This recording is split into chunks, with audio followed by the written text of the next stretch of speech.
भूतले श्रीमती भक्तिवेदांत स्वामी इति नामिने नमो संपादाय कृष्णकृष्णाय भूतले श्रीमती भक्तिवेदांत स्वामी इति नामिने नमस्ते सरस्वती देवे गौरवाणी प्रचारिणे निर्विशेष संयमति पाश्चात्य देश।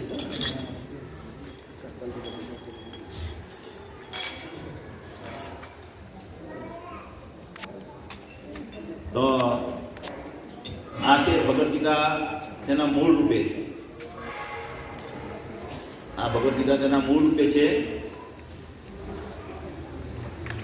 તમારામાંથી અમુક લોકોએ 6 દિવસનો કોર્સ કર્યો છે અને ત્યાર પછી એડવાન્સ કોર્સ કર્યો છે। તો એમાં આપણે જોયું કે ભગવાન કોણ છે? કૃષ્ણ જ ભગવાન છે। તો આ મારો પહેલો પ્રશ્ન એ છે કે કોની કોની પાસે આ ભગવદ ગીતા નથી?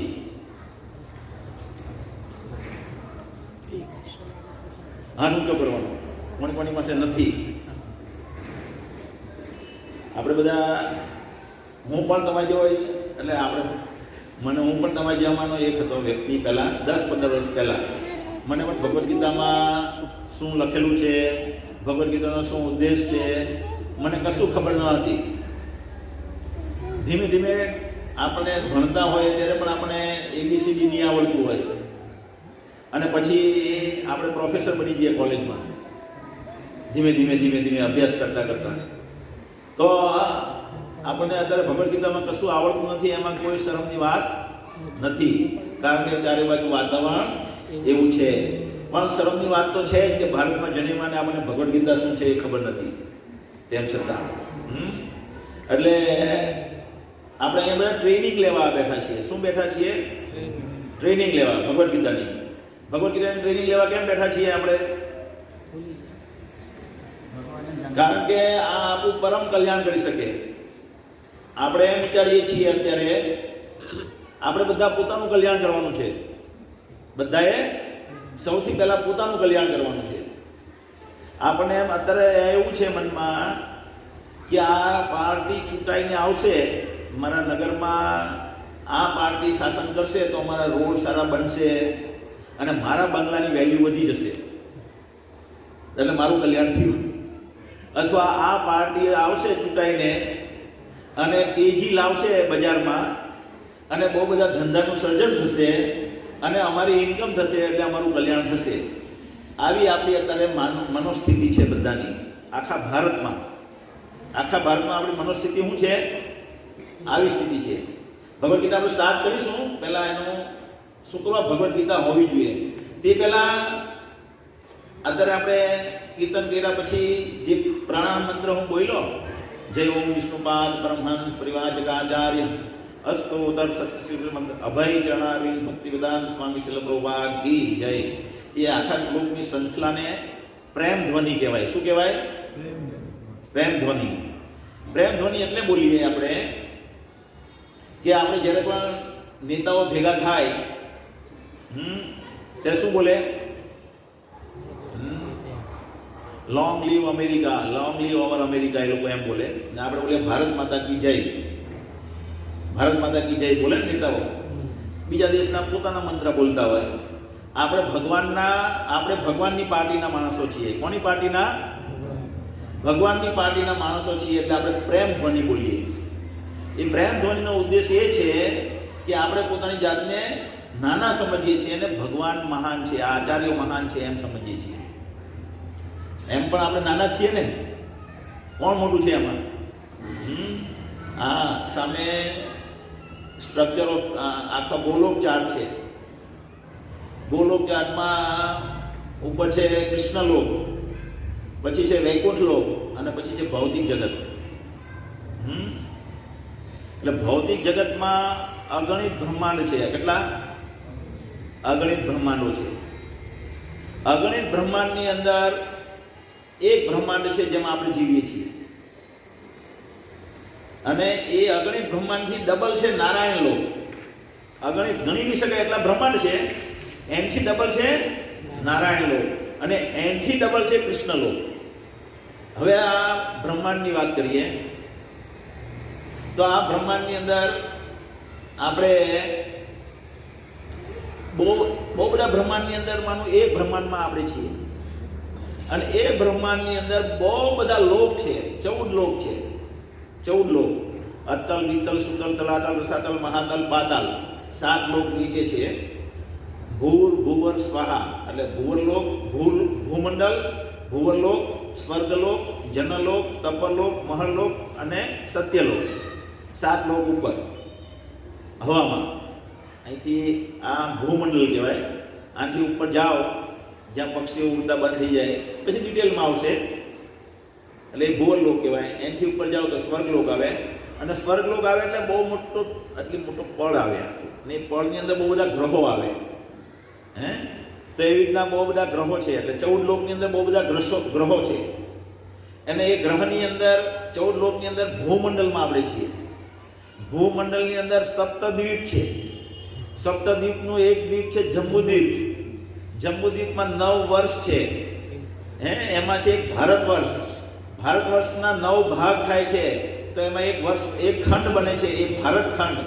ભારત ખંડમાં કેટલા બધા પેલા શું કહેવાય, કોન્ટિનેન્ટ શું કહેવાય, એશિયા કોન્ટિનેન્ટ કહેવાય ને, ખંડ. એને શું કહે ગુજરાતીમાં પાછું? ખંડ. એને પણ ખંડ કહે. હા, તો બીજા 7 ખંડ છે. એમાં એશિયા નામનો ખંડ છે, એમાં ઘણા બધા દેશ છે, એમાં ભારત નામનો દેશ છે, એમાં કેટલા બધા રાજ્ય છે, એમાં એક રાજ્ય ગુજરાત છે, એમાં કેટલા બધા નગર છે. એમાંનું એક નગર છે નવસારી. નવસારીની અંદર કેટલી બધા મહોલ્લાઓ છે, એમાંનો એક મહોલ્લો છે આપણે જ્યાં રહીએ છીએ તે. એમાં બહુ બધા ઘર છે, એમાંનું એક ઘર છે આપણું. અને એની અંદર બી બહુ બધા જીવો છે, તેમાંનો એક જીવ છે આપણે. એટલે આપણે એકદમ તુચ્છ છીએ, છે ને, તુચ્છ. એટલે આપણે પ્રેમ ધ્વનિ બોલીએ. શેના માટે પ્રેમ બોલીએ? કે ભગવાન તમારું સર્જન મહાન છે, તમે મહાન છો, હું નાનો છું, એકદમ નાનો છું. એટલે પ્રેમ ધ્વનિ બોલીએ. બરાબર. પછી આપણે શ્લોક ગાશું. અત્યારે એક શ્લોક ગાશું. તો હવે પહેલા આ પેલી વાત મેં અધૂરી મૂકી હતી તે પતાવી દઉં કે ભગવદ્ ગીતા કેમ જરૂરી છે આપણા માટે. તે વાત અધૂરી રહી ગઈ હતી ને, આપણી અધૂરી રહી ગઈ હતી ને, તો એ બતાવીએ.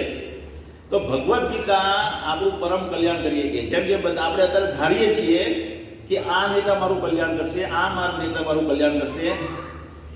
બહુ બધાને તમન્નાઓ હતી, મનમાં ધારણાઓ હતી કે ભારત દેશ આઝાદ થઈ જશે એટલે અમે સુખી થઈશું. બધાને હતું ને મનમાં? હતું કે નહીં હતું? મનમાં હતું. પણ ભારત દેશ આઝાદ થયો એને કેટલા વર્ષ થયા? 70 વર્ષ. બધા આનંદમાં છે. અમે ભગવદ્ ગીતા વેચવા જઈએ ત્યારે અમે જોઈએ છીએ ઘરે ઘરે, દરેક ઘરની કરુણતા પણ અમે જોઈએ છીએ. આજે એક ભાઈ એના ઘરની આગળ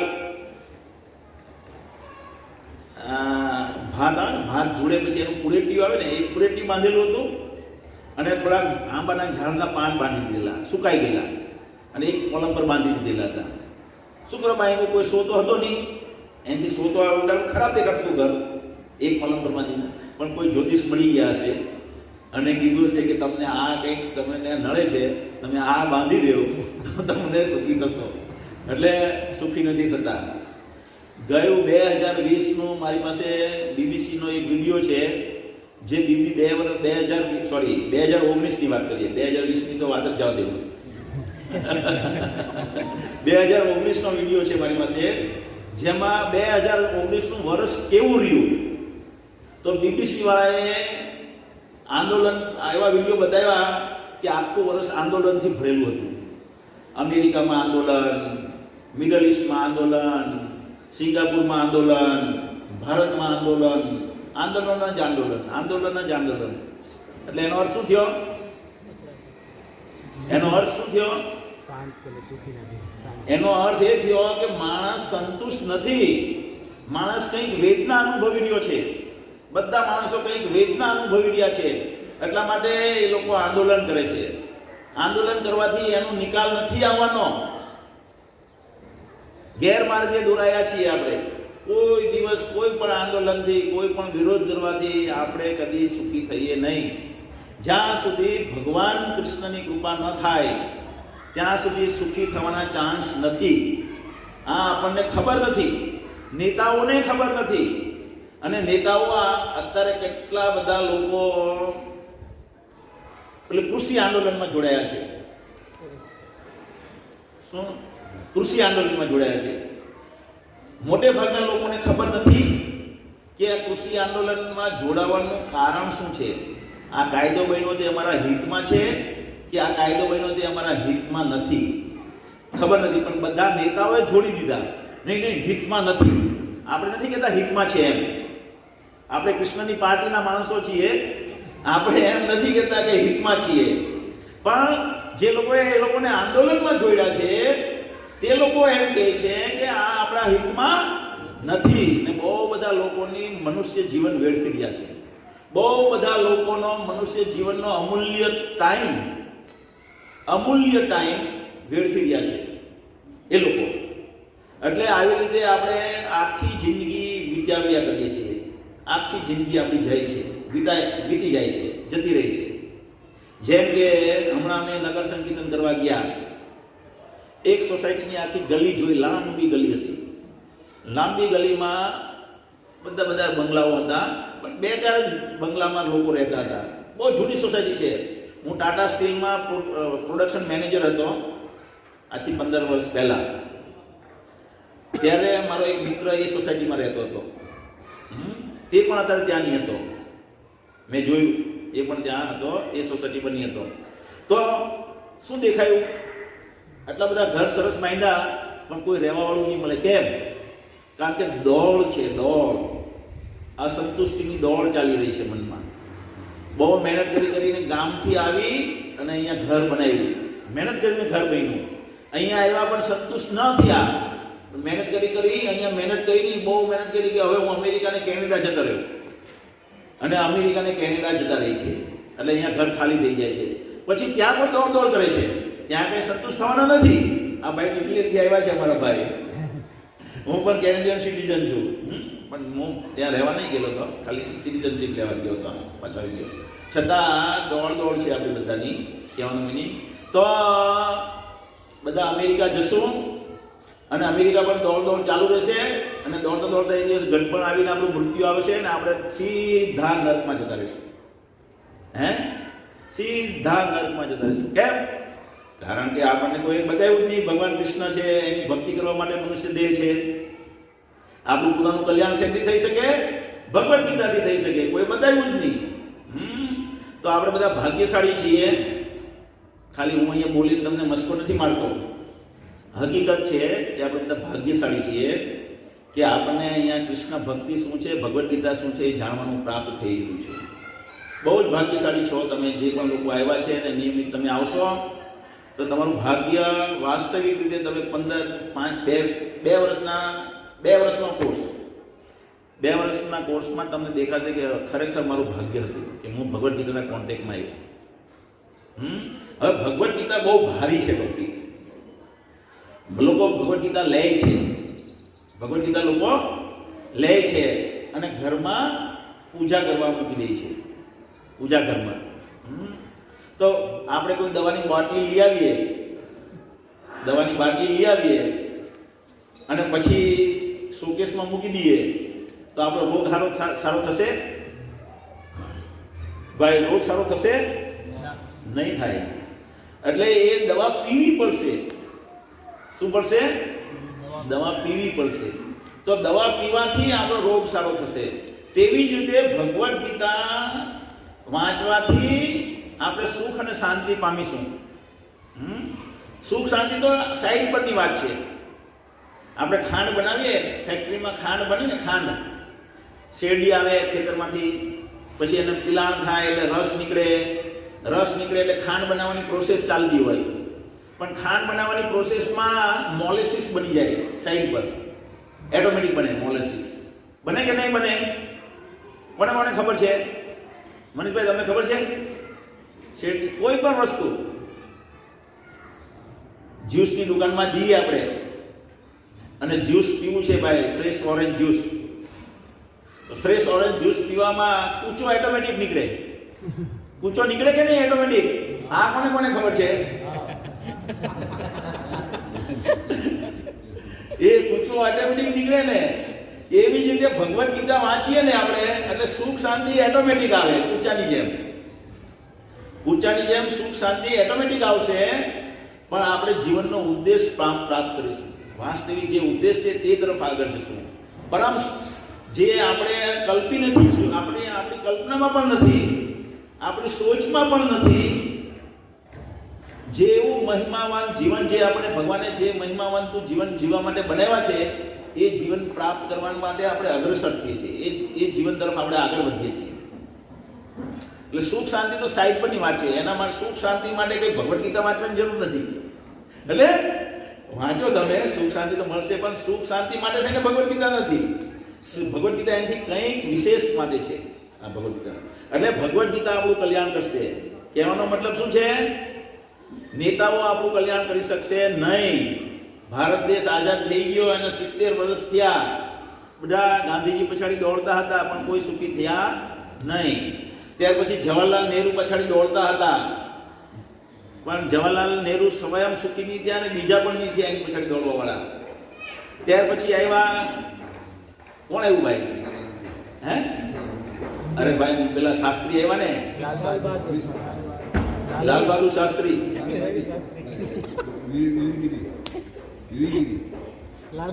લાલ બહાદુર શાસ્ત્રી આવ્યા.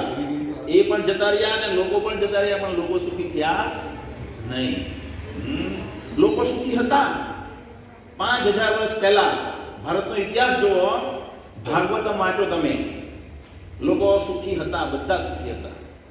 કોઈ આંદોલન નહીં હતું, કોઈ આંદોલન નહીં હતા. ત્યારે ઢગલે ને ઢગલે મોઢે સોનું પડ્યું રહ્યું હતું હિમાલયમાં. કોઈ લેવા નહીં જતું હતું. એવું નહીં હતું કે ભય હતો, એટલે બધા ડરે. બહુ બધું સોનું ત્યાં પડ્યું છે પણ આજુબાજુ સિંહ છે એટલે મારે નહીં જવાય, સિંહ ખાઈ જાય અમને, હે એટલે નહીં જતા હતા. એવું નહોતું. લોકો સંતુષ્ટ હતા, બધી વસ્તુ ઉપલબ્ધ હતી લોકોને. એટલે ઢગલે ને મોઢે હિમાલયમાં સોનું પડ્યું હતું, લોકો લેવા ગયા નહીં. રાજસૂય યજ્ઞ કરવાની જરૂર પડી અર્જુનને, તો અર્જુન લઈ આવ્યો યુધિષ્ઠિર મહારાજ માટે. બરાબર ને? તો સંતુષ્ટ હતા. કહેવાનો મતલબ એમ છે. તો અત્યારે નેતા ગયા, લાલ બહાદુર, ઇન્દિરા ગાંધી ગઈ, રાજીવ ગાંધી ગયો, પેલા રાવ કયા રાવ, નરસિંહ રાવ ગયા, વાજપેયી ગયા. વાજપેયી બિચારા જો આ બધાને વિચાર ભાજપને લાવો, ભાજપને લાવો, ભાજપને લાવો. આપણે કઈ કોંગ્રેસના માણસ નથી, આપણે માણસ છે કાના કૃષ્ણ પાર્ટીના. જ્યારે બી આપણે જ્યારે પણ બોલવું કોઈ પણ પક્ષનું, ત્યારે એમ સમજવાનું કે આપણે કૃષ્ણની પાર્ટીના માણસો. તો ભાજપ આવશે, ભાજપ આવશે. પણ બિચારા વાજપેયી 14 વર્ષ લગી પેરાલિસિસમાં રહ્યા. પેરાલિસિસમાં રહ્યા કોને ખબર નથી? જે દેશના વડાપ્રધાન છે એ દેશના વડાપ્રધાન પાસે બધી ફેસિલિટી હોય ને, ડોક્ટરોની બધું જ્ઞાન હોય કે નહીં હોય? હોય કે ના હોય? અને કેટલા બધા પાર્ટીના એના સેવકો હતા. આજે કેટલા બધા લાખો કરોડો લોકો ભાજપને માનવા વાળા છે. તો એ બધા વાજપેયીની ફેવરના માણસ કહેવાય કે નહીં કહેવાય? તો પણ બિચારા વાજપેયી 15 વર્ષ લગીને લુલા લંગડા રહ્યા. સુખી થયા નહીં થયા.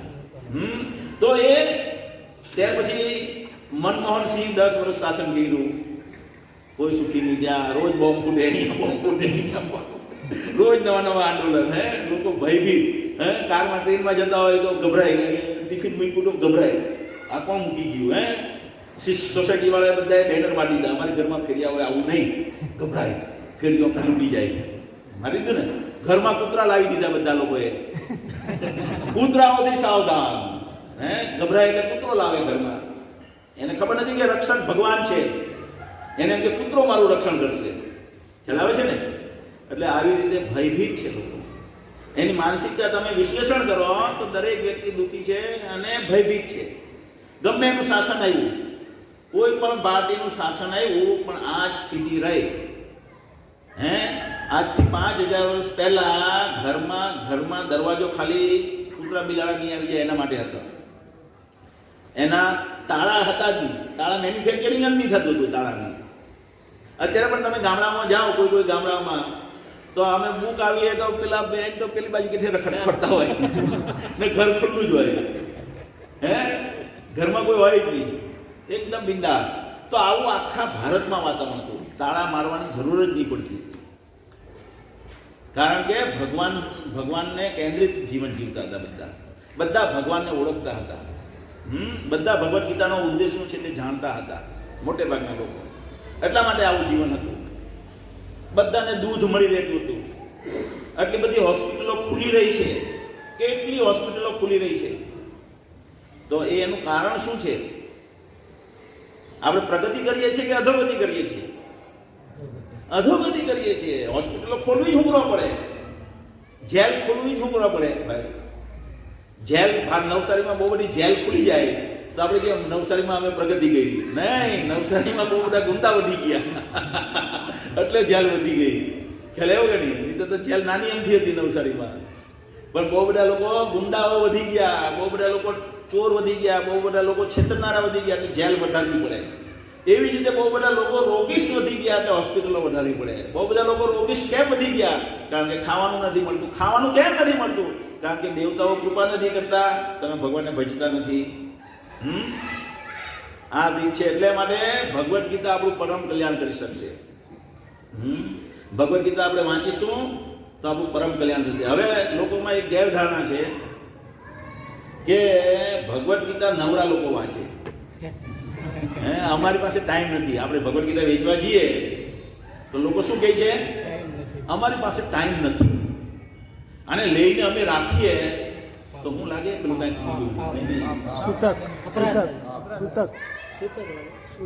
ને એ કઈ જૈન લોકો કઈ બોલે છે. જૈન લોકો કઈ અસત લાગે, અસત લાગે. લોકો બોલે અપરાધ થાય, પાપ લાગે, અને જૈન લોકો બોલે અસત થાય, અસત. અમે આને લઈને વાંચીએ નહીં ને ગમે ત્યાં પડી રહીને ટચ થાય. એટલે ભાઈ તમને આટલું બધું જ્ઞાન છે કે આને આટલી પવિત્ર વસ્તુ છે, ગમે ત્યાં પડી રહી તો તમે એને લઈને ગમે તેમ પડી રહેવા શું કરવા દેવું? વાંચવા માટે છે, વાંચવા માટે છે. તો આમાં પોતાના કલ્યાણ માટે છે. આપણા છોકરાને ABCD આવડે તો સૌથી પ્રથમ કલ્યાણ કોનું થાય? એનું મમ્મીનું, એનું પપ્પાનું, ઘરનું કે એનું? છોકરાનું થાય ને. મનીષભાઈ, તમારા છોકરાને ABCD આવડી જાય, ક ખ ગ આવડી જાય, 1 2 3 આવડી જાય, પ્લસ માઇનસ આવડી જાય તો સૌથી પહેલા કલ્યાણ કોનું થાય? એના મમ્મી પપ્પાનું, તમારા એપાર્ટમેન્ટ વાળાનું, કે એ પોતાના તમારા છોકરાનું? છોકરાનું થાય. તેવી જ રીતે આ ભગવદ્ ગીતા જો તમને આવડી ગઈ તો તમારું પોતાનું કલ્યાણ થવાનું છે. આ ભગવદ્ ગીતા શું કહે છે એ જો સમજમાં આવી ગયું તો તમારું પોતાનું જ કલ્યાણ થવાનું છે. અને કલ્યાણ મેં જે હમણાં વાત કરી તેમ કે તમે કલ્પના બહારની વસ્તુ પ્રાપ્ત કરવાના છો. શું વાત કરવાના છો? ને આપણે મૂર્ખ કહેવાય કે નહીં કહેવાય? આટલી સરસ વસ્તુ પ્રાપ્ત થવાની છે, આટલી ઉંમર થઈ ગઈ ખબર જ નહીં હતી. આટલી બધી ઉંમર થઈ ગઈ, 40 વર્ષની એવરેજ ઉંમર વાળા બધા છે અહીંયા. એવરેજ ઉંમર વાળા કેટલા છે?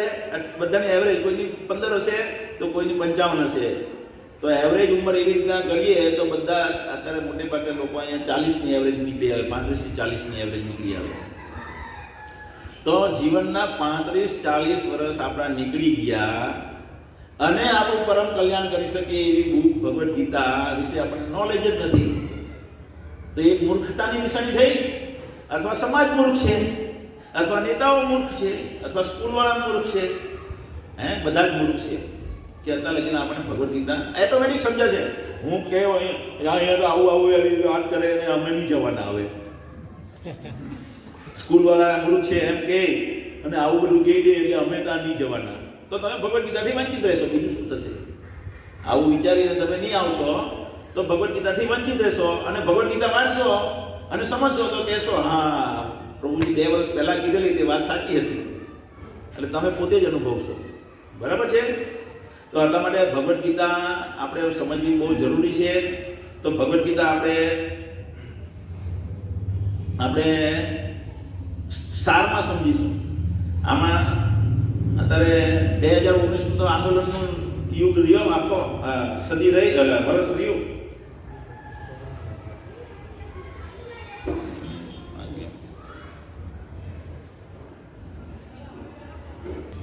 અને 2020 તો કોરોનાનું વર્ષ રહ્યું. ઘરમાં બેસાડી દીધા આપણને. જો તમે આપણે કહીએ પ્રગતિ કરી, સાયન્સે પ્રગતિ કરી, સાયન્સે તો હજી રસીકરણ નથી શોધ્યું, આપણે બધા અહીંયા બેઠા છીએ. સાયન્સ કેટલું વિવશ છે, નરેન્દ્ર મોદી કેટલા વિવશ છે, બધા વૈજ્ઞાનિકો જેના પર આપણે ગર્વ કરીએ છીએ એ બધા કેટલા વિવશ હતા. બધાએ ઘરમાં લોકડાઉન થઈને બેસી રહેવું પડ્યું. જે સૌથી પ્રગતિશીલ દેશ છે એમાં સૌથી વધારે નુકસાન કર્યું ભગવાન. આ ભગવાનનું સર્જન છે. શું છે? ભગવાનનું સર્જન. ભગવાન કોરોના મૂકી દીધું તો કોણ કંટ્રોલ કરી શકે એમાં? ભગવાન કે હવે આપણે જે ધારો કે એક એક્ઝામ્પલ સમજાવું, બધા સમજમાં આવે છે ને કે માથા પરથી જાય છે? એકદમ સરળ ભાષામાં. નહીં સમજ પડે તો બધા જે પણ પ્રશ્ન કરવો હોય તો પૂછજો. પછી પ્રશ્ન કરવો જાણવા માટે એ જીવનનો એટલા માટે જીવન છે મનુષ્ય દેહ. મનુષ્ય દેહનો ઉદ્દેશ છે પ્રશ્ન કરવો. એટલે માટે બધાને પ્રશ્ન કરવાની છૂટ છે. ગભરાયા વગર પ્રશ્ન કરો, જાણવા માટે તેને પ્રશ્ન કરો. તો કેટલા બધા વૈજ્ઞાનિકો હતા, કેટલા બધા સાયન્ટિસ્ટો હતા ને જેના પર આપણે ગર્વ અનુભવતા હતા કે આ બધા ધર્મ એટલા બધા મંદિર છે. હવે નવું મંદિર બાંધવાની શું જરૂર? આપણે મંદિર બાંધીએ ને. મેં કીધું કે મેં 10.5 કરોડ રૂપિયા થયા અમારા મંદિરમાં. અરે એટલા બધા મંદિર હતા, નવું મંદિર બાંધવાની શું જરૂર હતી? એમ કે તો આટલી બધી હોસ્પિટલ છે, નવી હોસ્પિટલ શું કરવા બનાવો છો? આટલી બધી સ્કૂલો છે તો તમે નવી સ્કૂલો શું કરવા બનાવો છો? મંદિરમાં આવીને તો આ જ્ઞાન થાય છે. તમારે લોકોને અંધારામાં રાખવા છે મંદિર નહીં બનાવડાવીને. મંદિર એટલે જ્યાં પ્રસાદ પ્રાપ્ત થાય. શું થાય? પ્રસાદ પ્રાપ્ત થાય. પ્રભુપાદ કે મંદિર એટલે મંદિરમાં પ્રસાદ પ્રાપ્ત થવો જોઈએ. મંદિર એટલે ભગવાનનું વિજ્ઞાન સમજમાં આવે. ભગવાનનું વિજ્ઞાન એટલે આખા જગતનું વિજ્ઞાન. ભગવાનને જાણી લઈએ એટલે આખા જગતને જાણી લીધેલું કહેવાશે આપણે. એટલે ભગવદ્ ગીતા આપણે જ્યારે સમજી લઈશું ત્યારે બધું જ્ઞાન થઈ જશે. હું પણ નંબર 1 ડફોળ હતો. આજથી 15 વર્ષ પહેલા ભગવદ્ ગીતા વાંચીને જ હું હોશિયાર થયો. અને હોશિયાર તો છું નહીં અત્યારે, પણ જે કંઈ છું અત્યારે તે આ ભગવદ્ ગીતા વાંચીને છું. મારી પાસે રૂપિયા પણ ન હતા. હું રૂપિયા એકદમ તૂટેલી બાઇક પર ફરતો હતો. ભગવદ્ ગીતા વાંચીને ભગવાનની કૃપા આપીને પૈસા આપી ગયા. અને ભગવાને આપ્યા એટલે ભગવાને આપ્યા તો ભગવાનની માલિકી છે. ભગવાનની માલિકી છે તો ભગવાન માટે હું લગાવું છું. બરાબર છે ને? હવે હું જો તેને તકતે ન ભૂંજા નહીં પેલું સ્થેન એવ સ ભગવદ્ ગીતાના 3 અધ્યાયનો 11મો શ્લોક છે કે જો આ મિલકત ભગવાને મને આપી અને હું જો ભગવાનની સેવામાં ન લગાવું તો હું મારી પોતાની જરૂરિયાત માટે લગાવું. હું કેનેડિયન સિટીઝન છું. કેનેડામાં ફરતો હતો, મોજ મસ્તી કરતો હતો, કદાચ દારૂ બી પીતો હતો. ભગવદ્ ગીતામાં ન આવ્યું હતું. દારૂ પીતો નહીં હતો, પણ સંગ તેવો રંગ, સંગ એવો લાગી જાય કોઈ કે કામ કરતા કરતા તો સારું જ્ઞાન તો ખબર નથી તો ખરાબ તો પકડાઈ જવાનું ને. એટલે દારૂ પીતો હતો, માંસ ખાતો હતો. માંસ ખાધું નથી, પણ સંગ તેવો રંગ અને નર્કમાં જવાની બરાબર તૈયારીમાં હતો હું. પણ આ ભગવદ્ ગીતા એટલે મંદિર એટલે આ ભગવાનનું વિજ્ઞાન સમજાવે, ભગવાનનું જ્ઞાન સમજાવે, તેને મંદિર કહેવાય. એટલે મંદિરનું કારણ શું હોય? જ્યાંથી ભગવાનનું વિજ્ઞાન સમજ પડશે. ભગવાનનું વિજ્ઞાન સમજ પડશે એટલે બધું સમજ પડી જશે. એટલે બધું સમજ પડી જશે એટલે ઓટોમેટિક શું થઈ જાય? ઓટોમેટિક ભગવાનની કૃપાથી બધું પ્રાપ્ત પણ થશે. ભગવાન કરતા છે. એટલા માટે ભગવદ્ ગીતા આપણું પરમ કલ્યાણ કરી શકે. એટલા માટે આપણે ભગવદ્ ગીતા સમજવાની છે. ભગવદ્ ગીતાનો ઉદ્દેશ શું છે તે સમજવાનો છે. અને એટલા માટે કોની પાસે આ ભગવદ્ ગીતા તેના મૂળ રૂપે નથી. હવે મૂળ પહેલો પ્રશ્ન જે હતો તેનો જવાબ, ભગવદ્ ગીતા કોની પાસે નથી. અત્યારે કોઈ ભગવદ્ ગીતા લઈને નથી આવ્યું. જો એટલે મારી તમને 2 હાથ જોડીને વિનંતી, ખાલી નથી કહેતો, જોડું છું. તમારી પાસે આ ભગવદ્ ગીતા તેના મૂળ રૂપે ન હોય તો અમારી પાસેથી લઈ લેવું. જો તમારી પાસે પૈસા ના હોય તો હું ફ્રીમાં આપીશ. ગેરંટીથી ફ્રીમાં આપીશ. અને જો તમારી પાસે પૈસા હશે તો તમે 200 રૂપિયા આપીને લેવ, કારણ કે તમે ભગવદ્ ગીતા માટે નહીં ખર્ચશો તો બીજા માટે ખર્ચાઈ જશે રૂપિયા. એટલે તમે 200 રૂપિયામાં લઈ શકો છો. અને જો તમારી પાસે 200 રૂપિયા નહીં હોય તો હું ગેરંટી આપું છું, તમને ફ્રીમાં આપીશ, 100% ગેરંટી. પણ તમારા બધા પાસે આ ભગવદ્ ગીતા હોવી જોઈએ, જરૂરી છે. બધા પાસે ભગવદ્ ગીતા હોવી જોઈએ. તો કોની કોની પાસે નથી? હજી બી કોઈ બધા પાસે છે? જો બધા પાસે છે તો બી હાથ નથી ઊંચા કરતા, બધા પાસે નથી તો પણ હાથ ઊંચા નથી કરતા, કોની પાસે નથી તો પણ હાથ નથી ઊંચા કરતા, કોની પાસે છે તો પણ હાથ નથી ઊંચા. મારે સમજવું શું? ત્યારે નથી એમ આ વાત બરોબર છે. અત્યારે નથી પણ ઘરમાં મંદિરમાં છે. તો આ ભગવદ્ ગીતા તેના મૂળ રૂપે ઘરે કોની પાસે નથી? ચાલો પ્રશ્ન ચેન્જ કરી નાખ્યો. દરેક ઘરમાં 4 વ્યક્તિઓ તો 4 માટે પોતાની પર્સનલ ભગવદ્ ગીતા. દરેક માટે પોતપોતાના ડ્રેસ હોય, દરેકના ઘરે પોતપોતાના માટે ચપ્પલ હોય. કે મારી બહેન પાસે ચપ્પલ છે, મારા પપ્પા પાસે ચપ્પલ છે, એટલે મારે ચપ્પલ નથી લેવા. કોઈ વખત હું એના કરી જતો રહીશ. કે પપ્પા પાસે ચપ્પલ પણ છે ને શૂઝ પણ છે, પપ્પા પાસે ચપ્પલ છે ને શૂઝ છે, તો પણ મારે શૂઝ જોઈએ 1 ની 3 જોડી જોઈએ. મારો છોકરો મને કે પપ્પા તમે તો મને 1 જ જોડી શૂઝ લઈ દે. મારા ફ્રેન્ડ પાસે 4 જોડી હોય શૂઝ.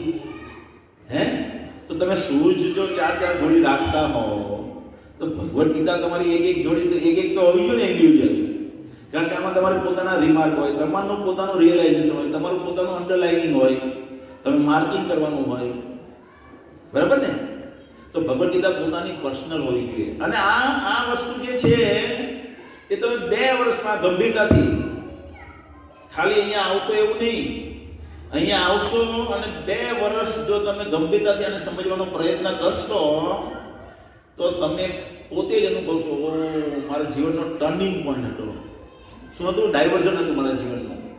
મારા જીવનની ગાડી આમ જઈ રહી હતી, તે બેઠી આમ ખરવાઈ ગઈ, ખોટી જગ્યાએ ખાડામાં જઈ રહી હતી. જે ઊંડી ખીણમાં, જે દુઃખોથી ભરેલી ખીણ હતી એ તરફ જતી હતી, તેને ડાયવર્ઝન મળી ગયું. આ ભગવદ્ ગીતા 200 રૂપિયામાં.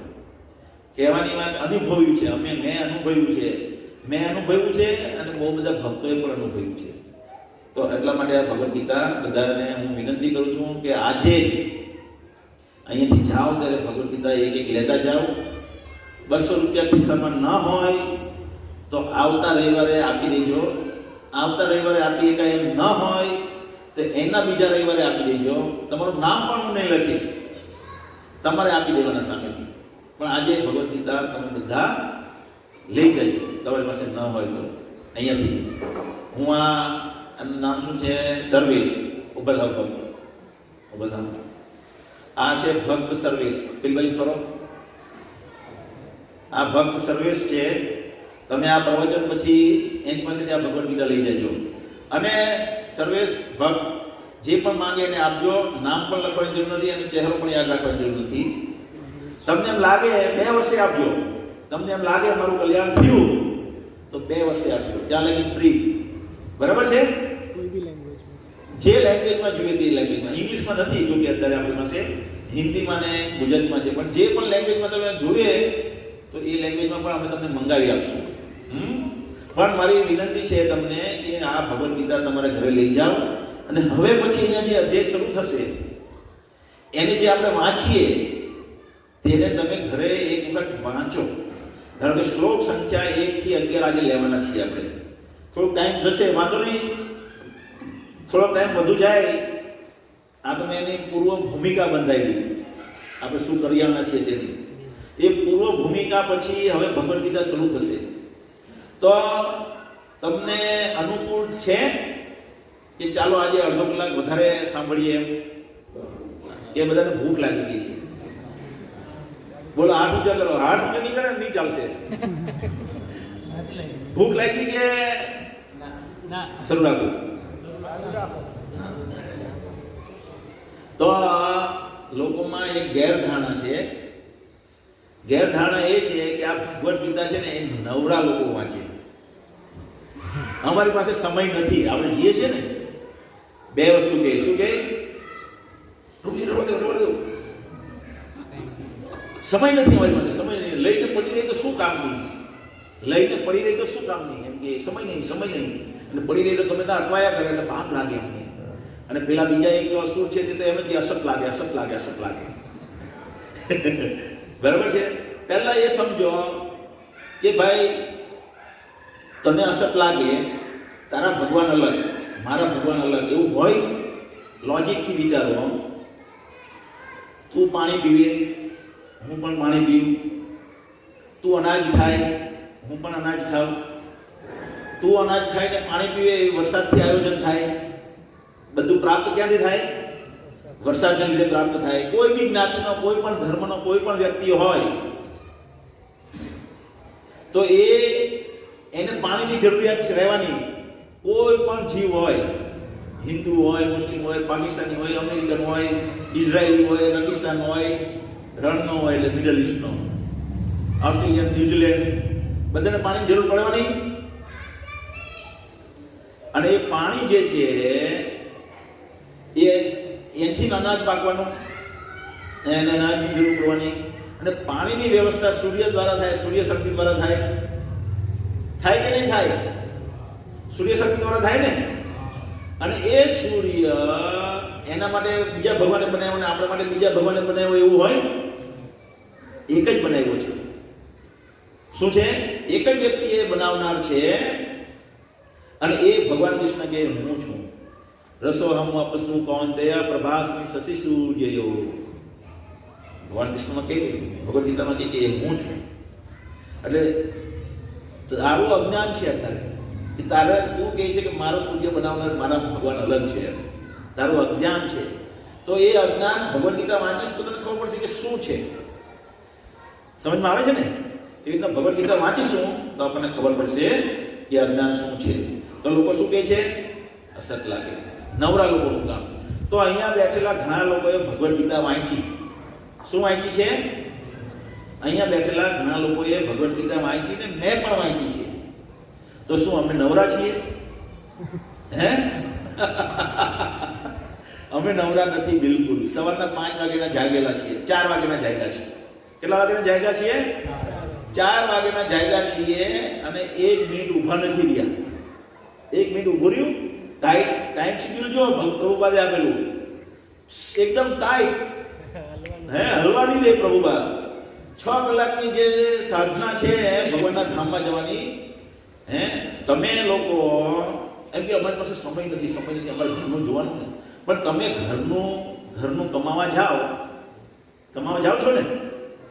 બધા લોકો કમાવા જાય તો ઘરના લોકોને ભૂલી જાઓ છો?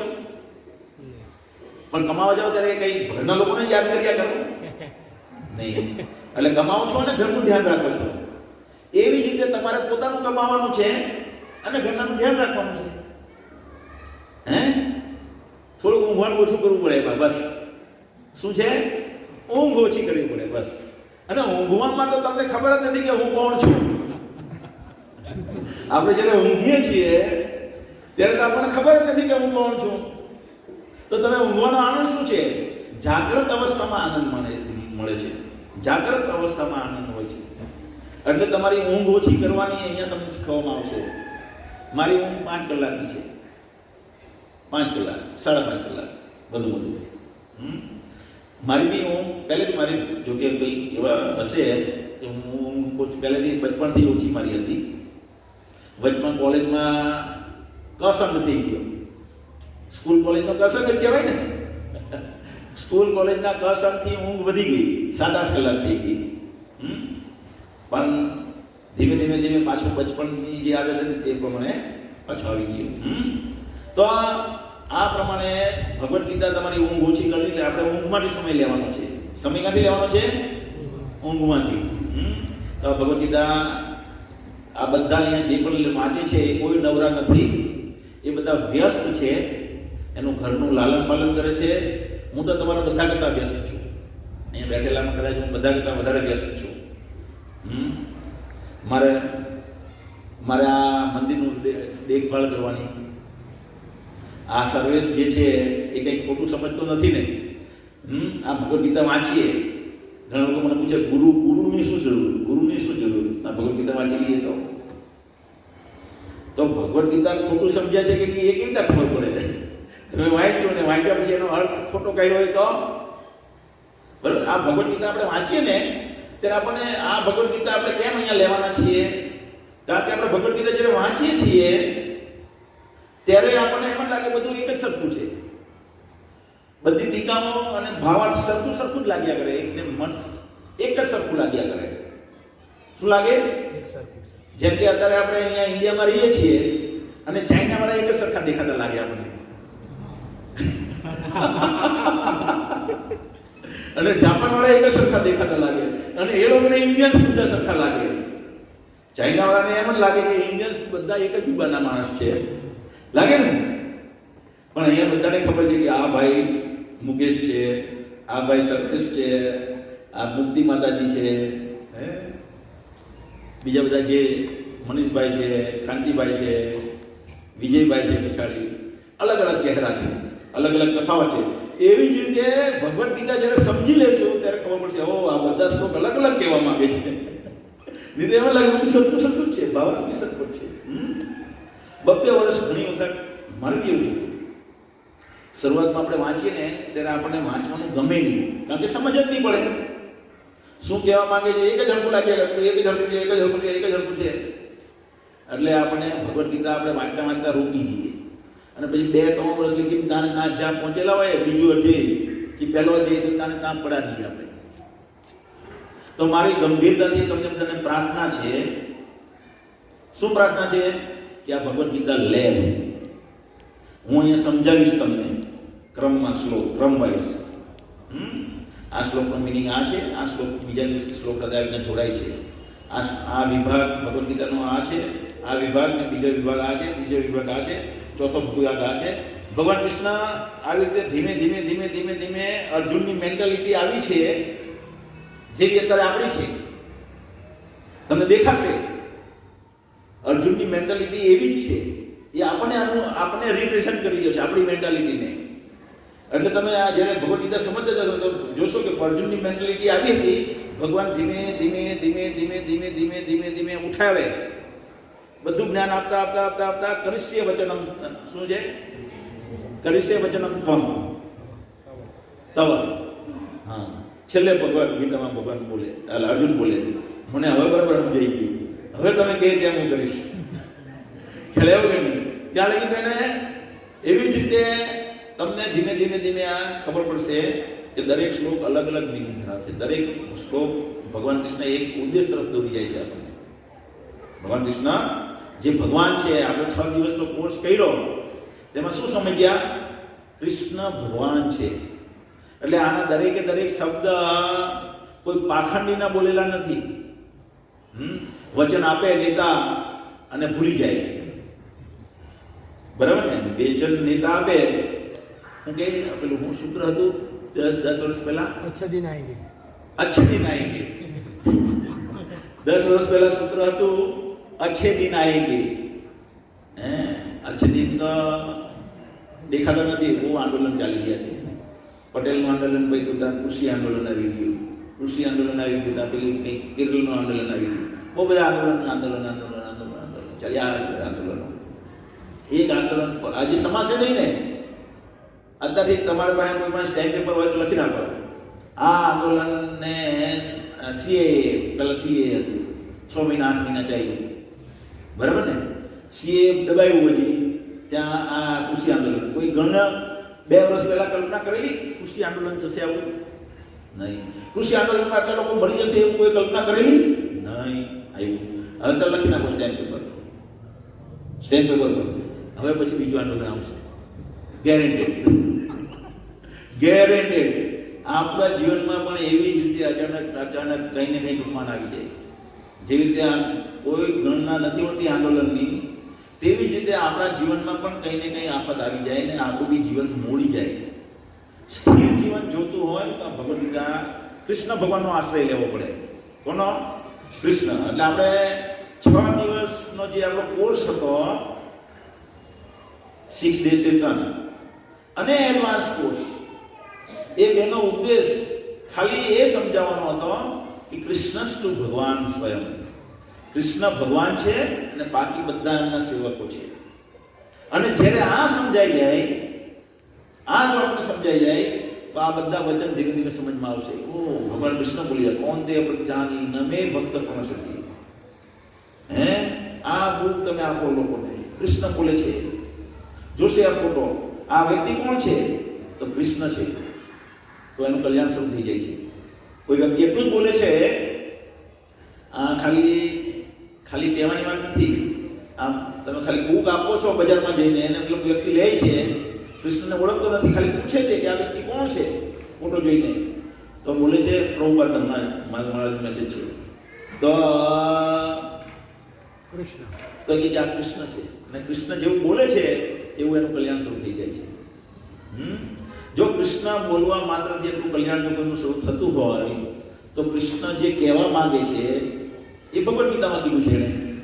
કૃષ્ણ જે કહેવા માંગે છે તે જ્ઞાન તે હમ વિજ્ઞાન સૈવાયમ તે મયા આદ્યમ યોગતો પ્રોક્તઃ પુરાતના ભક્તોસી મે સખા ચેતી રહસ્યમ એતદ ઉત્તમ. ભગવાન કહે કે આ જ્ઞાન હું તને કહી રહ્યો છું તારા કલ્યાણ માટે. તો ભગવાન જો જે કહેવા માંગે છે એ જો આપણે સમજીશું ભગવદ ગીતામાંથી તો આપણું કલ્યાણ થાય કે ન થાય? મનીષભાઈ, થાય કે ન થાય? દુકાન ચાલવી ન ચાલવી, પ્રભુજી હું ત્યાં આવું તો દુકાનનું મારું શું? એટલે ભાઈ છોકરા નીકળ્યા ને જ્યુસમાંથી, ફ્રેશ જ્યુસમાંથી ઓટોમેટિક નીકળ્યા. તેવી રીતે ભગવદ ગીતા સમજશો તો ઓટોમેટિક સુખ શાંતિથી તમારું જે બી જરૂરી છે તે ભગવાન પૂરું પાડશે. પહેલો ઉદ્દેશ બનાવો ભગવદ ગીતાને સમજવાનો જીવનમાં.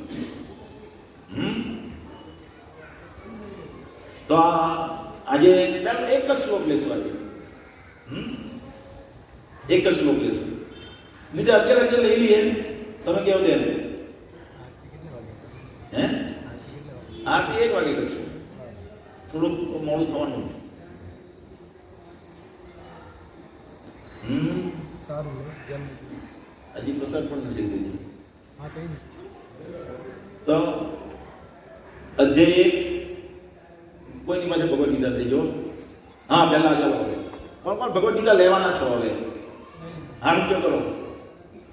હજી કોઈ લેવાના પણ નથી એટલું કીધા પછી.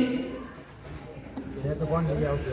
ચાલો જે પછાડી 2-3 જણા હાથ એ લોકો પાસે અત્યારે ભગવદ ગીતા નથી એને આપી દેવું એટલે હું વાંચું તે તો સાંભળે જ વાંચી. એક બોક્સ લઈ આવો. તેના મૂળ રૂપે કોઈ બીજી નહીં હોય તેના મૂળ રૂપે. કોઈના પાસે કોઈ બીજી નહીં હોય તેના મૂળ રૂપે. એટલે પાછું એ બી હું તમને એ પણ કહ્યું કે તમે એમ વિચારતા હશો કે ભગવદ ગીતા મારી પાસે છે ઘરે અને તેના મૂળ રૂપે ન હોય તો આ લેવાની છે મારી. હું તમને કે 2002 ની વાત કરું. 2002 ની 2002 નહીં 2019 1999 મારા લગ્ન થયા અને 2000 ની જ વાત કરું. 2000 ની સાલમાં 2000 ની સાલમાં મેં ભગવદ ગીતા એ પહેલા હું વાંચતો હતો, બહુ બધું કોલેજમાં બી વાંચતો હતો, પણ ભગવદ ગીતા મેં કદી નહીં વાંચેલી. અને 2000 ની સાલમાં મેં ભગવદ ગીતા વાંચવાનું શરૂ કરી. એટલે ત્યારે મને નવસારીમાં ઇસ્કોન સંસ્થા હતી નહીં. મારા પપ્પાએ લીધેલી હતી આવી ભગવદ ગીતા, ત્યારે કાચા ગુઠામાં મળતી હતી. તો એ ભગવદ ગીતા મેં વાંચવાનું શરૂ કરી. એટલે મને એમ થયું કે આ લોકો બરાબર કહે છે કે નહીં. એટલે હું મારી પાસે મારા પપ્પાએ બીજી બી લીધેલી હતી, સંત જ્ઞાનેશ્વરની ભગવદ ગીતા. મારા પપ્પાએ ત્રીજી બી ભગવદ ગીતા લીધેલી, જય દયાલ ગોયંકાની અને સ્વામી સુખદેવાનંદ. આ બે જય દયાલ ગોયંકા અને સ્વામી સુખદાનંદ, આ બે ગીતા પ્રેસ ગોરખપુર વાળી ભગવદ ગીતા છે. સંત જ્ઞાનેશ્વરનું કોઈ મહારાષ્ટ્રનું પ્રકાશન છે તેની ભગવદ ગીતા હતી અને આ ભગવદ ગીતા ઇસ્કોનની હતી. હું 5 ભગવદ ગીતા સાથે બેસીને વાંચું, કારણ કે કોઈ સમજાવવાનું નહીં, કોઈ સમજાવવાનું નહીં. એટલે આ કે સમજમાં આવે નહીં, પેલું વાંચ્યું તો સમજમાં જ નહીં આવે. એટલે મેં આવડી આમ મેળવી તો આમાં જોયું તો થોડી થોડી સમજમાં આવવા માંડ્યું. અને આવતા આવતા આવતા આવતા આખું જીવન બદલાઈ ગયું, ડાયવર્ઝન આવ્યું જીવનમાં. આનંદ અનુભવીએ છીએ, આનંદ અનુભવીએ છીએ. એટલે આ સેન્ટર ચલાવું છું. તમને કેવું બહુ બિઝનેસ પણ ચલાવીએ છીએ, દાન પણ મોટું કરીએ છીએ, પણ સાથે સાથે આ સેન્ટર ચલાવવા માટે પણ જે પણ રૂપિયાની જરૂરિયાત છે તેની વ્યવસ્થા પણ હું કરું છું. છતાં ભક્તો મારા માટે કંઈક ગેરધારણા થઈ જાય, કારણ કે હું ઉપર બેહેલો છું ને, અહીંયા બેહેલો છું ઉપર, એટલે અહીંયા ડાઘ પડી ગયો હોય તો તમારા શર્ટ પરનો ડાઘ નહીં દેખાય, મારા શર્ટનો ડાઘ તો તરત દેખાઈ જાય તમને, ખ્યાલ આવ્યો ને? તો પણ હું જરાક પણ વિચલિત થતો નથી, જરાક પણ વિચલિત નહીં થતો કે આટલા બધા પૈસા ખર્ચા ને આટલા બધાના કલ્યાણ માટે હું કાર્ય કરી રહ્યો છું, એનું કલ્યાણ થાય એટલા માટે હું એને કહું છું, અને છતાં આવું સમજે છે મારા વિશે. નથી રડવું, કદી કદી એક મન નામનું તસ્સુ ભર કોઈ ફરક નહીં પડે, કારણ કે ખબર છે કે એનું અજ્ઞાન છે. શું છે? અજ્ઞાન છે. 5 વર્ષમાં જ્ઞાન આવી જાય એટલે સમજી જાય કે બરાબર હતું, આ બધું જે કહેતા હતા તે મારા કલ્યાણ માટે કહેતા હતા. એટલે એવી રીતે તમે જ્યારે ભગવદ ગીતા સમજી લેશો, ઓટોમેટિક કોઈ સાસુ કંઈ કહી જાય, સસરા કંઈ કહી જાય, નોકરી કરતા હોય તો બોસ કંઈ કહી જાય, અડોશી પડોશી કંઈ કહી જાય, બિલકુલ ચિંતા રહેશે નહીં, બિલકુલ વિચલિત નહીં થાવ તમે. શ્લોક સંખ્યા 1 આપી. અરે બીજા આખું બોક્સ નહીં આવો, આમાંથી લે કોઈને જોઈતી હોય તો.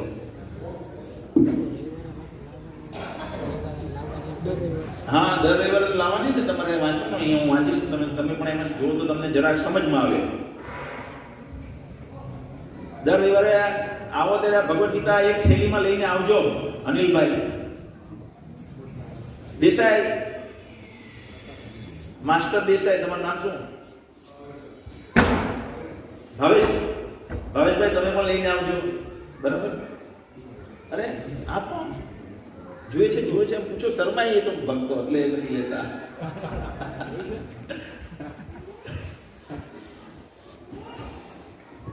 લઈ લેવું, કઈ નહીં, પૈસા જ્યારે થાય ત્યારે આપજો, ચિંતા ના કરો. તમારે જેની પાસે ના હોય તે લઈ લેવું.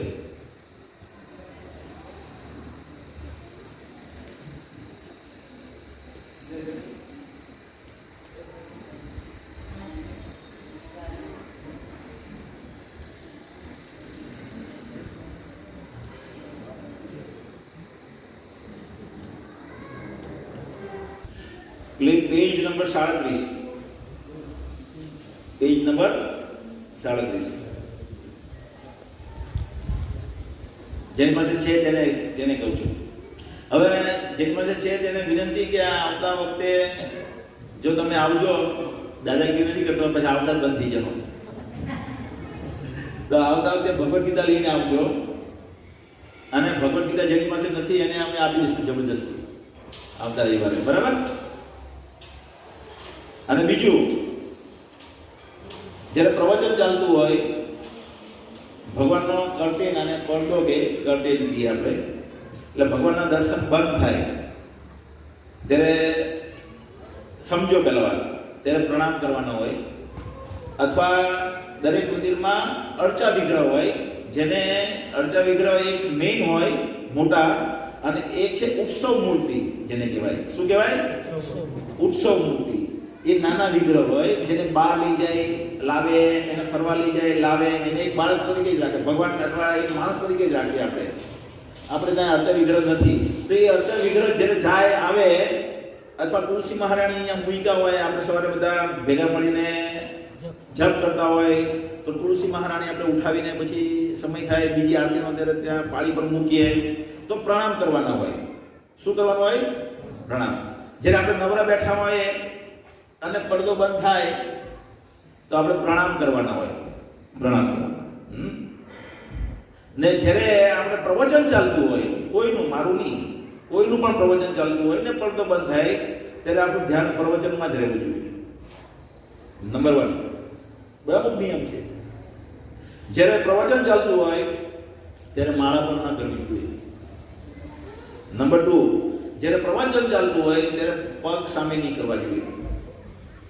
આપણે સામે ઘણી વખત થાકી જઈએ, ઠીક છે, થાકી ગયા એટલે નવા હોય તો આમ પગ સામે કરી દે, પણ એકચ્યુઅલી કરવા ન જોઈએ. ખુરશી પર બેસવું જોઈએ એવું હોય તો.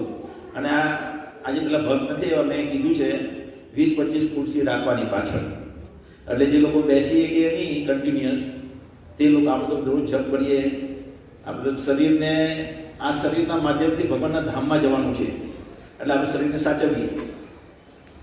એટલે આપણે તો જેને ખબર નથી ને સમય ઉંમર જતી રહી તે લોકો બેસી નહીં કે, કારણ કે ખબર જ નહીં હતી અત્યારે લગી કે શરીરને સાચવવાનું છે. કેમ સાચવવાનું છે? ભગવાનના ધામમાં જવાનું છે, જન્મ મૃત્યુના ચક્રમાંથી બચવાનું છે. ચાલો, અધ્યાય 1, કુરુક્ષેત્રની યુદ્ધ ભૂમિ પર સૈન્ય નિરીક્ષણ. અધ્યાય 1 નું નામ શું છે? કુરુક્ષેત્રની યુદ્ધ ભૂમિ પર સૈન્ય નિરીક્ષણ. પહેલો શ્લોક શરૂ થાય છે, ધૃતરાષ્ટ્ર બોલે છે.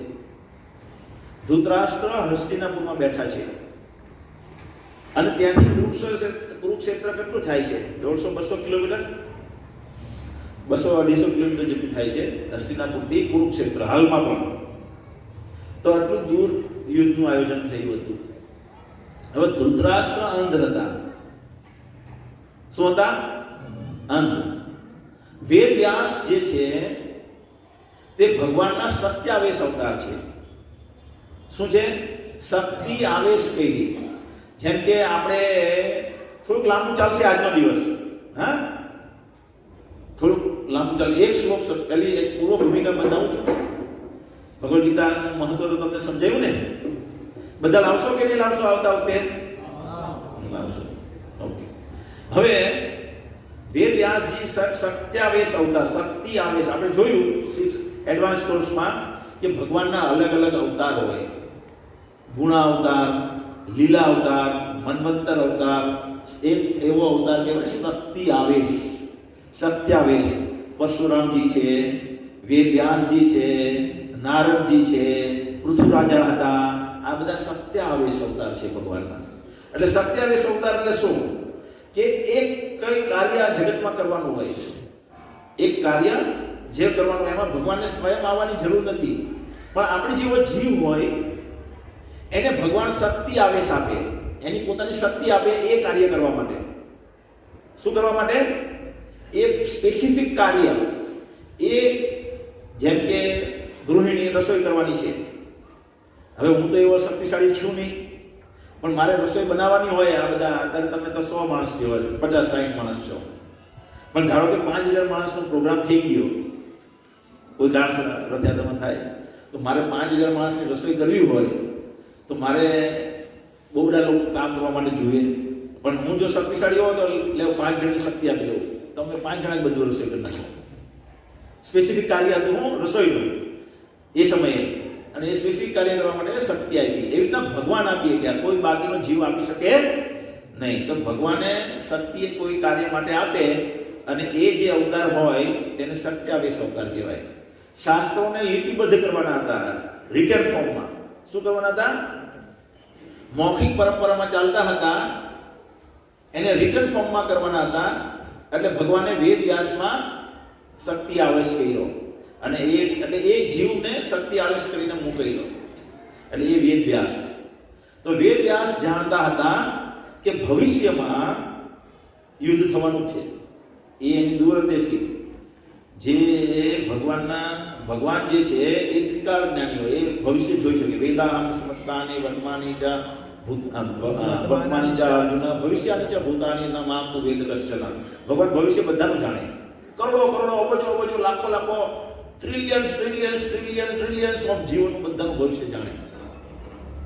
વેદવ્યાસ પણ જાણતા હતા. તે જોયું કે યુદ્ધ થશે, અને આની મૂર્ખામી છે ધૃતરાષ્ટ્રની. આખી જિંદગી સમજાયો સમજ્યો નહીં.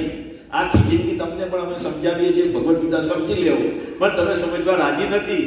અને મૃત્યુ આવે ત્યારે ભગવાન કે મૃત્યુ સર્વ હરસ્યહમ, કે હું મૃત્યુ રૂપે આવું છું ને તારા બધા પ્લાન ધ્વંસ કરી નાખું છું, બોમ્બ ફોડી નાખું છું. ભગવાન બોમ્બ ફોડી નાખે આપણો, બધા પ્લાન રહી જાય. મારે આ કરવાનું હતું, આ કરવાનું હતું, મારે આ કરવાનું હતું, મારે આ કરવાનું, મારે બંગલો બનાવવાનો હતો, મારે આ હોસ્પિટલ બનાવવાની હતી, થોડોક મોટો માણસ હોય તો મારે સમાજ માટે આ કરવાનું હતું, બધું જીરો થઈ જાય. અને એ નહીં હોય તો બી જગત ચાલ્યા કરે, ધ્વંસ કરી નાખે. એવી રીતે વેદ વ્યાસ જે છે એ જાણતા આ મૂર્ખને લીધે આખું પુરુવંશનું નામ બગડી રહ્યું છે. તો આને બતાવવાનું છે કે જો તારા લીધે શું થઈ ગયું તારા છોકરા પછાડી તું જે ગાંડો હતો ને તે જો. અને બીજું કર્મનું ફળ પણ હતું એને આગલા જન્મમાં, 50 જન્મ પહેલા એ કર્મનું ફળ પણ હતું. તો એ કારણ કે ભગવાન જ્યારે કોઈ પણ કાર્ય કરે તો સાયમલ્ટેનિયસલી એક કાંકરે બે પક્ષી કહીએ ને આપણે, પણ ભગવાન એક કાંકરે 10 પક્ષીઓ 25 પક્ષીઓ મારે. ભગવાનના દરેક કાર્ય એવા હોય જે આપણી કલ્પનાની બહાર છે. તો ભગવાને વેદવ્યાસજીએ સંજય એમનો જે સંજય જે છે ને તે ધૃતરાષ્ટ્રનો મિનિસ્ટર છે, પર્સનલ સેવક, સર્વન્ટ ને મિનિસ્ટર. શું છે સંજય? કોણ છે? જેમ કે કોઈ મોટા માણસ હોય તો એને 2-3 નોકર, પર્સનલ નોકર હોય કે નહીં હોય? હોય કે ના હોય? એવી રીતે ધૃતરાષ્ટ્ર તો રાજા હતા અને એનો એક પર્સનલ સેવક હતો, એ સંજય. સંજય પણ એ જમાનામાં લોકો બહુ પ્રેમથી સેવા કરતા, બહુ પ્રેમથી સેવા કરતા. અત્યારે તો જેની સેવામાં હોય તેને ગા દે રોજ. જેનું ખાય તેને રોજ ગા. ભાઈ એની લીધે તો તું ત્યાં છે, એની સેવા બી કરે તું ત્યાં કરવા દે. ચલે કે નહીં? તો સંજય બહુ પ્રેમ કરતો હોય ધૃતરાષ્ટ્રને, સાથે સાથે એનો સેવક પણ હોય, પર્સનલ સેવક, અને સાથે સાથે ધૃતરાષ્ટ્રને પ્રેમ પણ કરતો હોય. અને એ સંજય વેદવ્યાસજીનો શિષ્ય પણ છે સાથે સાથે. શું છે? વેદવ્યાસજીનો શિષ્ય પણ છે. તો વેદવ્યાસે જોયું કે થોડાક વર્ષ પછી યુદ્ધ જે થશે ત્યારે ધૃતરાષ્ટ્રને મારે બતાવવાનું છે, એટલે સંજયને દિવ્ય દ્રષ્ટિ પ્રદાન કરી. શું કરી? દિવ્ય દ્રષ્ટિ પ્રદાન કરી કે જેથી કરીને એ જ્યાં ન હોય ત્યાં શું ઘટના, ત્યાં એનો કેમેરો ફેરવે. દિવ્ય કેમેરો. અહીંયા બેઠા બેઠા હરિકૃષ્ણ હોટલમાં શું થઈ રહ્યું છે તમારા મોબાઈલમાં જવું પડે. બધા કેમેરા, 40 કેમેરા છે તો દેખાય મને. બીજી હોટલમાં 40 કેમેરા છે તો એ પણ દેખાય મને. પણ પછી બાજુની હોટલમાં શું થતું છે એ મારે જોવું એટલે બીજા માણસને મોકલવો પડે. પણ વેદવ્યાસને જે સંજયને દ્રષ્ટિ આપી એમાં આવું ન હતું. એને કેટલે કેમેરા લગાવવા ના પડે, એ જ્યાં જ્યાં કલ્પના કરે ત્યાં એની નજર પહોંચી જાય એવી શક્તિ આપી. વેદવ્યાસે પણ કેવી શક્તિ આપી? સંજયને. એટલે સંજય હવે ત્યાં યુદ્ધ ત્યાં શરૂ થયું છે કુરુક્ષેત્રની ભૂમિ પર, અને અહીંયા મહેલમાં બેઠા એને લાઈવ ટેલિકાસ્ટ કરી રહ્યા છે. 50 કિલોમીટરનું ડાયામીટર હતું. કેટલું? 50 કિલોમીટર સ્ક્વેર કિલોમીટર હતા. 50 સ્ક્વેર કિલોમીટર. અહીંથી વલસાડ ને આ બાજુ વ્યારા જેટલું આખો એરિયો થાય એટલું મોટું યુદ્ધ મેદાન હતું કુરુક્ષેત્રનું. અને એમાં એનો કેમેરો જ્યાં ઝૂમ કરવું હોય ત્યાં સોમદત્ત શું કરી રહ્યો છે, ઉગ્ર શ્રવા શું કરી રહ્યો છે, આ શું કરી રહ્યો છે, આ શું કરી રહ્યો છે, બધે એનો કેમેરો ફરતો હતો સંજયનો. સો પુત્ર તમારા શું કરી રહ્યા છે? તો બધું બધી જગ્યાએ જોઈ શકતો હતો. અને એ વેદવ્યાસને બતાવી રહ્યો હતો. અને વેદવ્યાસને અને ધૃતરાષ્ટ્રને બતાવી રહ્યો હતો સંજય. હવે અહીંયા એટલા માટે ધૃતરાષ્ટ્ર સંજયને પૂછી રહ્યા છે. શ્લોકની શરૂઆત અહીંથી થાય છે. પહેલા શ્લોકની મહાભારતમાં વર્ણન છે તે પ્રમાણે મહાભારતનો ભાગ છે. એટલે ધૃતરાષ્ટ્ર વાચ, ધૃતરાષ્ટ્ર બોલ્યા. શું બોલ્યા? ધર્મ ક્ષેત્રે કુરુક્ષેત્રે સમવેતાયુત્સવ મામ કહ પાંડવાશ્ચેવ કિમ કુર્વત સંજય. આ તમે હોય તો તમે સામે સાથે વાંચી શકો. બરાબર છે ને? તો આ જે ડિટેલ કોર્સ થાય ને ત્યારે આપણે દરેક શબ્દનો અર્થ પણ લઈએ છીએ, પણ અહીંયા આપણે ખાલી શ્લોકને અનુવાદ લઈ લઈશું. પણ તમે ઘરમાં જ્યારે વાંચો ત્યારે શ્લોક આખો વાંચવાનો. જે ગીત નથી ભણ્યા તેના માટે ઓપ્શન, પણ નથી ભણ્યા એના માટે ઓપ્શન. એટલે મારે બી ચાલે, એને ચાલે તો મારે કેમ નહીં ચાલે એવું નહીં કરવાનું. ખ્યાલ આવે ને? આ શબ્દ દિવ્ય છે બધા. શું છે? દિવ્ય શબ્દ છે. એટલે દિવ્ય શબ્દ શું છે? દિવ્ય કોને કહેવાય? જેમ કે દવા. દવા આપણે પીએ, તમે બધાને કોઈને ઝાડા થઈ ગયા હોય કે ન થયા હોય, ધારો કે કબજિયાત રહેતું છે અને એને કબજિયાત રહેતો દોસ્તો કે આને કબજિયાત રહેતું ઝાડાની દવા આપી દેવું, અને પેલા ખબર પણ ન હોય ને એને દવા પીવડાવી દે તો પણ એને ઝાડા થઈ જાય કે નહીં થઈ જાય ને? એનું જ્ઞાન થતું, ખબર હતી નહીં ખબર હતી પણ ખાઈ લીધું એટલે એને ઝાડા થઈ જાય. તેવી જ રીતે આ શબ્દ દિવ્ય, એનો મિનિંગ શું છે નથી ખબર પડતી, હું બોલે છે ખબર નથી પડતી, પણ આ કાનમાં જાય એટલે ભગવાનનો પ્રેમ જાગૃત થવા માંડે. શું થવા માંડે?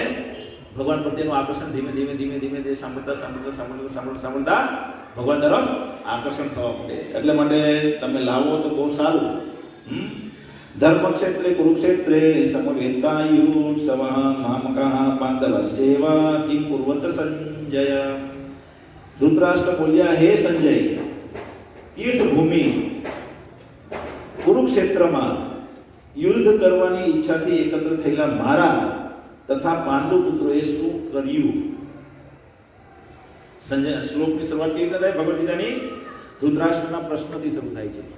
ધૃતરાષ્ટ્રનો શું પ્રશ્ન છે કે તીર્થભૂમિ કુરુક્ષેત્રમાં, ધર્મક્ષેત્ર કુરુક્ષેત્ર તીર્થભૂમિ ધર્મક્ષેત્ર.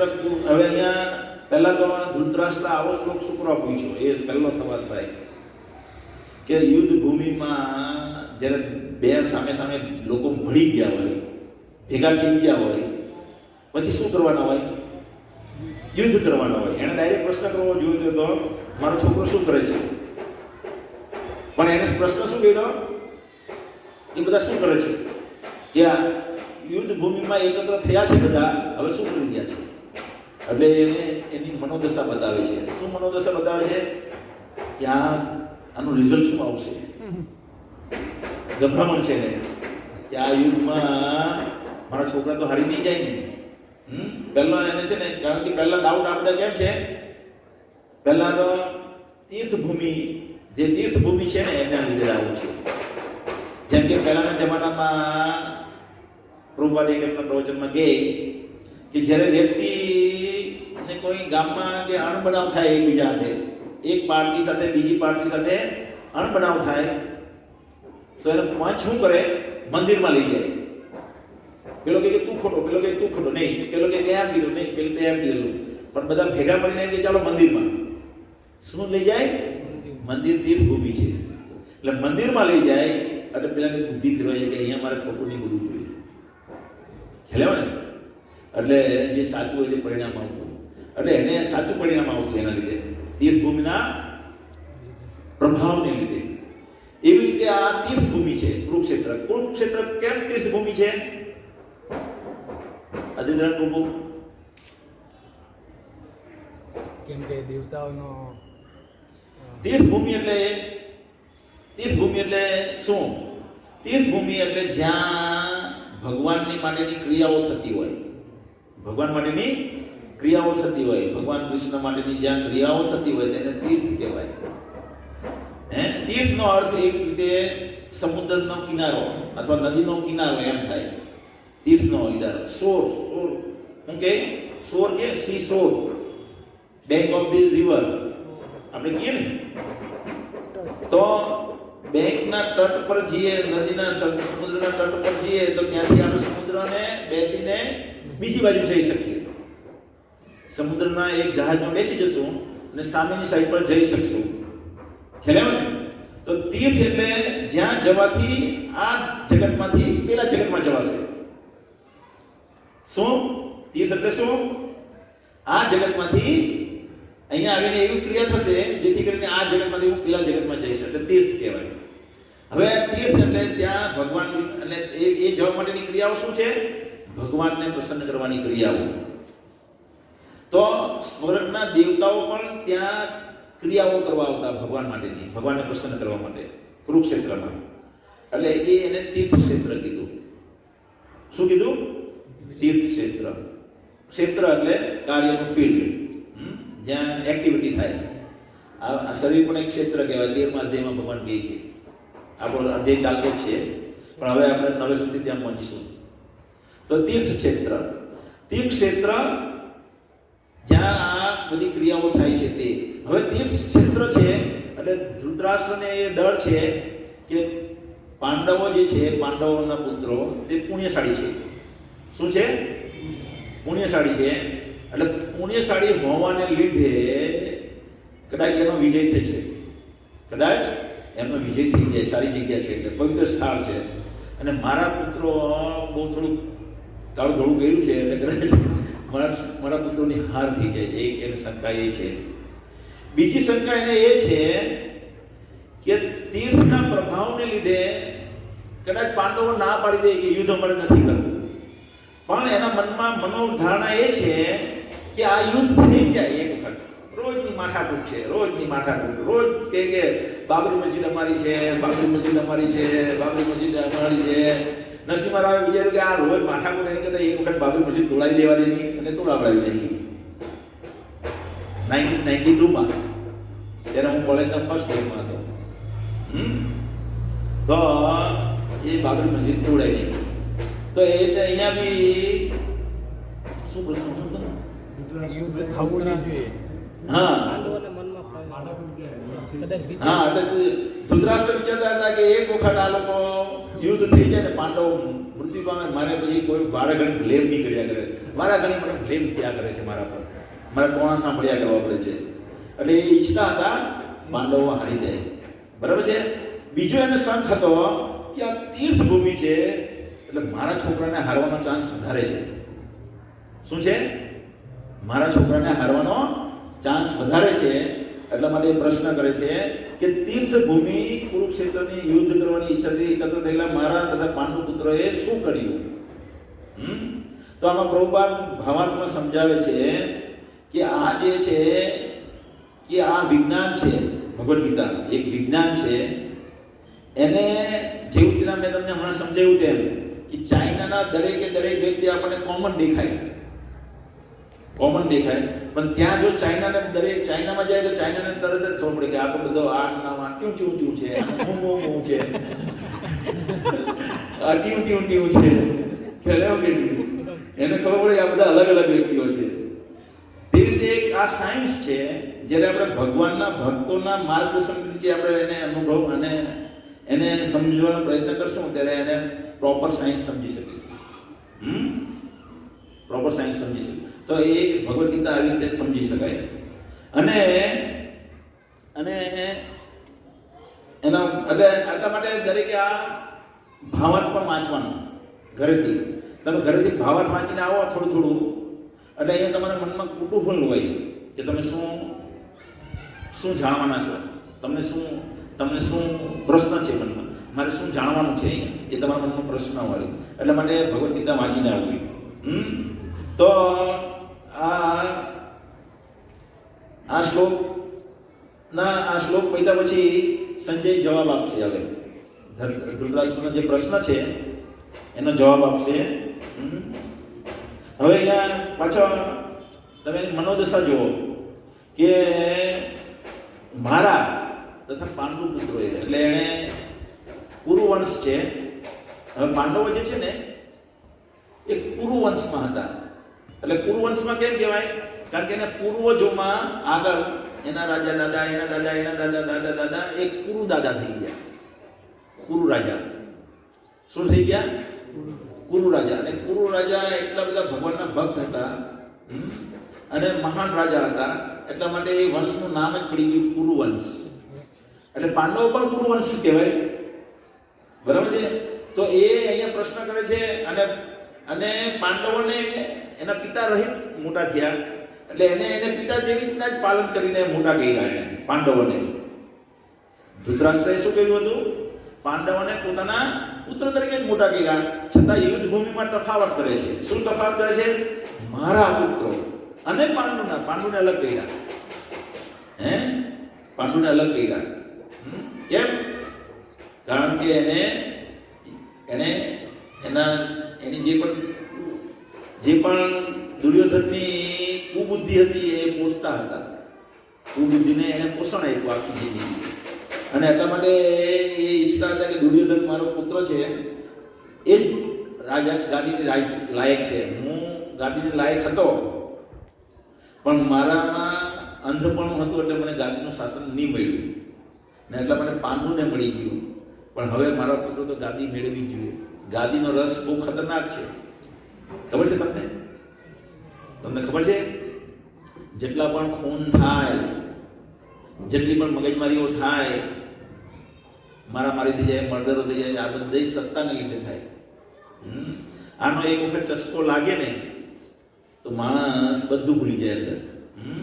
લાભ, પૂજા, પ્રતિષ્ઠા દરેક વ્યક્તિ એવી રીતના ધૃતરાષ્ટ્ર આખી જિંદગી કેટલાઓ ખરાબ કામ કર્યા ખાલી ગાદી મેળવવા માટે.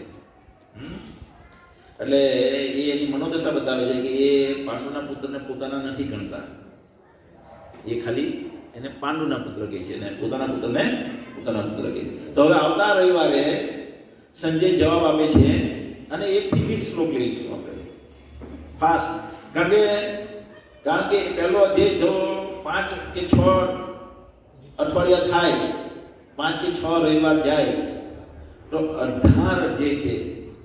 18 અધ્યાય પતવામાં 1.5 વર્ષ જતું રહે અને વચમાં ઉત્સવ આવી જાય.